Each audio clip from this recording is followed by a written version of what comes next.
महाराष्ट्र विधानसभा निवडणुकीनंतर राज्यात भाजपचं सरकार बनणं कठीण आहे. निवडणुकीनंतर राज्यात महाविकास आघाडीचं सरकार बनेल असा दावा सुप्रिया सुळे यांनी केला. तसंच महाविकास आघाडी करून उद्धव ठाकरे किंवा काँग्रेसचा कुणी नेता मुख्यमंत्री बनेल.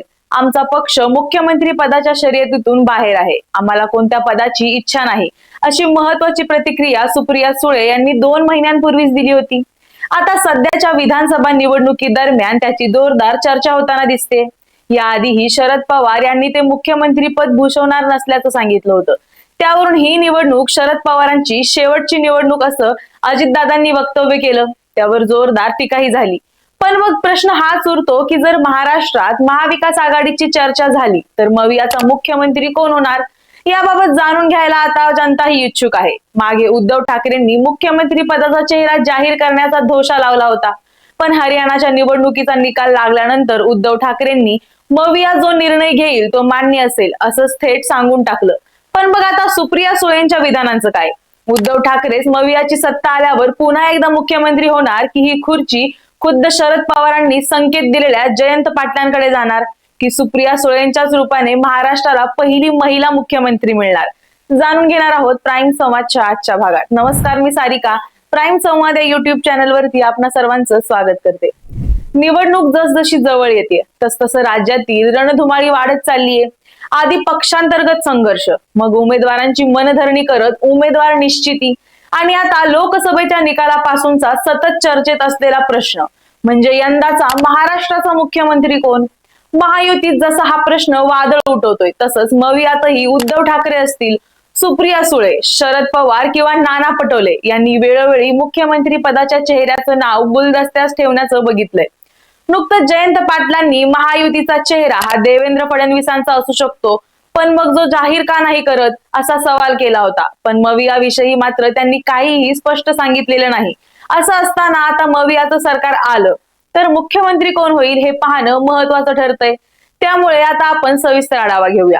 महाराष्ट्रात शिवसेना, उद्धव ठाकरे गट, राष्ट्रवादी काँग्रेस आणि काँग्रेस यांचा समावेश असलेली महाविकास आघाडी सत्तेवर आल्यास मुख्यमंत्री कोण होणार याचा निर्णय या पक्षांमधील एकमतावर अवलंबून असणार आहे. ऐतिहासिक दृष्ट्या युतीची सत्ता असताना उद्धव ठाकरे यांनी मुख्यमंत्री पद भूषवलंय, त्यामुळे ते या पदाचे पहिले दावेदार ठरतात. उद्धव ठाकरे यांनी यापूर्वी 2019 ते 2022 पर्यंत मुख्यमंत्री म्हणून काम केलं होतं. त्यांच्या पहिल्या कार्यकाळात मविया सरकारचं नेतृत्व केलंय. कोविड-19 साथीच्या रोगासह आव्हानात्मक काळात राज्याचे यशस्वीपणे व्यवस्थापन केल्याचं आपल्याला पाहायला मिळालं होतं. तसंच शिवसेना, उद्धव ठाकरे गटाला मराठी मतदारसंघांमध्ये लक्षणीय पाठिंबा दिसून येतो. उबाटाचे शिवसैनिक हे शिंदेंना गद्दार म्हणतात. त्यांच्यासाठी उद्धव ठाकरेंचीच खरी शिवसेना आहे असं असलं तरी मुख्यमंत्री म्हणून परत येण्यासाठी राष्ट्रवादी आणि काँग्रेसच्या कराराची आवश्यकता आहे, ज्यासाठी धोरणात्मक तडजोड आवश्यक आहे. उच्च विशेषतः शिवसेना, उद्धव ठाकरे गटाने मोठ्या संख्येने जागा जिंकल्या आणि त्यांच्या युती भागीदारांचा विश्वास कायम ठेवला तर उद्धव ठाकरे मुख्यमंत्री होऊ शकतात. शरद पवारांकडे पाहायचं झालं तर ते राष्ट्रवादी काँग्रेसमधील ज्येष्ठ नेते आणि महाराष्ट्राच्या राजकारणातील एक मोठं व्यक्तिमत्व आहेत. अनेक दशकांचा राजकीय अनुभव त्यांना आहे आणि पक्ष पातळीवर आदरणीय स्थान त्यांनी निर्माण केले.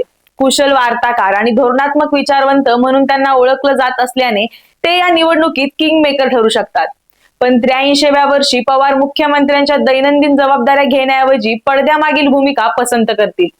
सरकारवर लक्षणीय प्रभाव राखून ते दुसऱ्या उमेदवाराला पाठिंबा देण्याची अधिक शक्यता इथे आहे.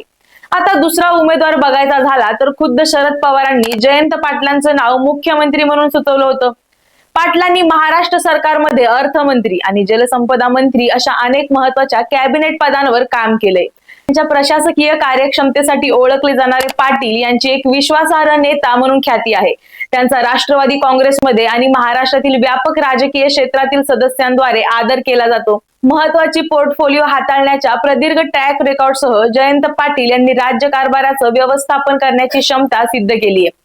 वित्त आणि जलसंपत्तीमधील त्यांचा अनुभव जटिल समस्या प्रभावीपणे हाताळण्याची त्यांची क्षमता दर्शवतो. यामुळे या पदाचे दावेदार ठरू शकतात. पण त्यांना सुप्रिया सुळेंची कॉम्पिटिशन आहे. खासदार आणि शरद पवार यांच्या कन्या सुप्रिया सुळे या त्यांच्या प्रभावी संसदीय कार्यासाठी आणि सामाजिक कार्यासाठी ओळखल्या जातात. तरुण मतदारांना आकर्षित करू शकेल अशा प्रगतशील आणि सर्वसमावेशक दृष्टिकोनाचं त्या प्रतिनिधित्व करतात. त्यांच्या मुत्सद्दी आणि नेतृत्व कौशल्यांसाठी त्या स्पष्ट आणि आदरणीय आहेत. पण सुळे यांनी यापूर्वी कधीही राज्य कार्यकारिणीचं पद भूषवलेलं नाही, जे या पदासाठी विचारात घेतलं जाऊ शकतं. त्यांच्या मुख्यमंत्री पदाच्या उमेदवारीसाठी शिवसेना उद्धव बाळासाहेब ठाकरे आणि काँग्रेस यांच्यात एकमत लागेल. महाराष्ट्र प्रदेश काँग्रेस कमिटीचे अध्यक्ष नाना पटोले हे त्यांच्या स्पष्ट वक्ते स्वभावासाठी आणि तळागाळातील संपर्कासाठी ओळखले जातात. जर काँग्रेसनं चांगली कामगिरी केली तर पटोले हे पक्षाचं महत्व पटवून देण्यासाठी मुख्यमंत्री पदासाठी स्वाभाविक निवड होऊ शकतात. कृषी विषयक हितसंबंधांचं प्रतिनिधित्व करणारा नेता म्हणून त्यांची मजबूत प्रोफाईल आहे, जे ग्रामीण भागात त्यांचं समर्थन वाढवू शकते. काँग्रेसनं अनेकदा मवियामध्ये सहाय्यक भूमिका बजावली आहे, पण असं असलं तरी इतर पक्ष काँग्रेसच्या नेतृत्वाखालील सरकारला विरोध करू शकतात. काँग्रेसला शिवसेना आणि एनसीपी या दोघांकडून पाठिंबा मिळवण्यासाठी महत्वपूर्ण वाटाघाटी कराव्या लागतील. यामुळे आता मवियामध्ये मुख्यमंत्री पदासाठी चढाओढ चाललेली दिसून येते. प्रत्येक राजकारणी हा मुख्यमंत्री होण्यासाठी स्वतः जरी रस दाखवत नसला तरी महत्वाकांक्षा प्रत्येकाची आहे. त्यामुळे आता यंदा